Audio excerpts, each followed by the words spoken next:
తల్లి అయిన మరచిన మరువవచ్చును, తండ్రి అయిన విడచిన విడువవచ్చును. వారైన మరచిన మరువవచ్చునేమో, నేనెన్నడు నిన్ను మరువకుందును.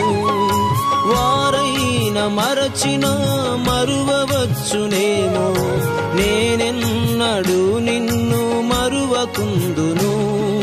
నేనెన్నడు నిన్ను మరువకుందును. నేనెన్నడు నిన్ను మరువకుందును. భయము లేదుగా, దిగులు లేదుగా, యేసును నమ్మిన వారికి. భయము లేదుగా, దిగులు లేదుగా, యేసును